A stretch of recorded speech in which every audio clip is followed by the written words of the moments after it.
Black soldiers, brave and true, they fought for freedom they never knew.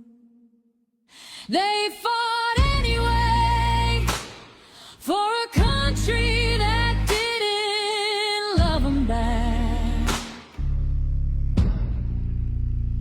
They bled anyway, came home still carrying the weight of that. Promised land, but the promise bent. Freedom signed, but the hate still sin. Chains still cling. In the early 20th century, America stood on the brink of a global war.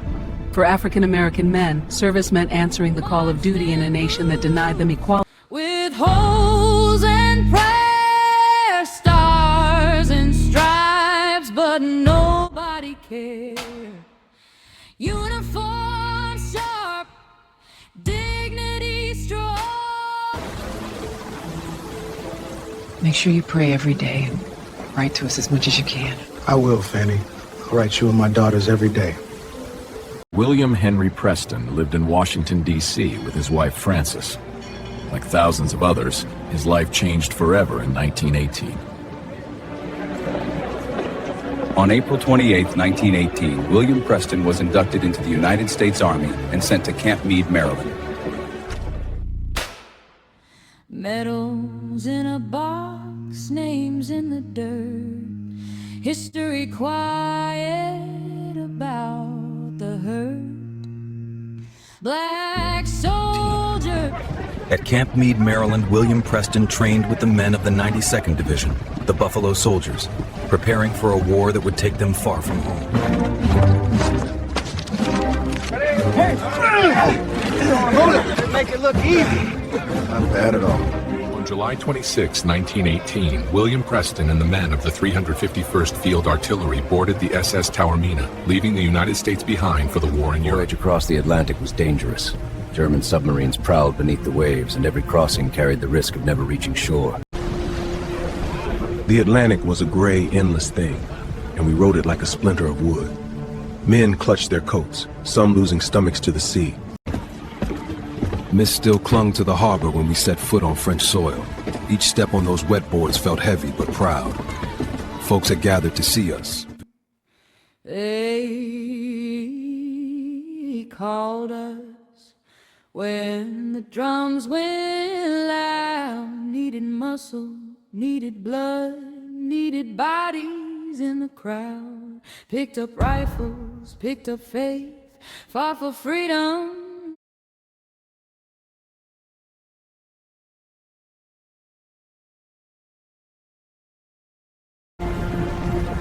In France, the men of the 92nd Division entered a world already scarred by years of war. As part of the 351st Field Artillery Battalion, William Preston helped support combat operations during the final months of World War I. Loading! Breach clear! Round in! Seated! Plug in! Ready! Fire! Fire! Got out!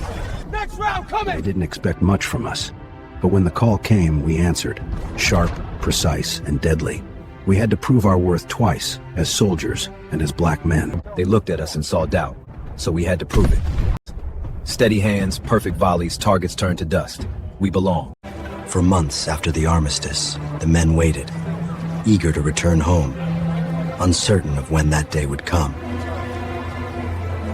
On November 11, 1918, the guns fell silent. The war was over, but the journey home was still ahead. They fought anyway for a country that didn't love them back.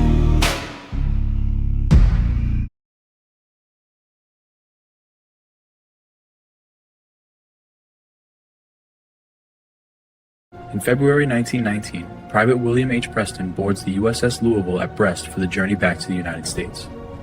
The war is over, but its imprint remains. When the ship finally touched home soil, we could hardly believe it.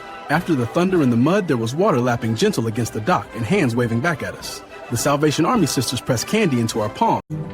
He was honorably discharged on March 6, 1919, returning not as a hero celebrated by his nation, but as a veteran who had served with honor. They fought anyway.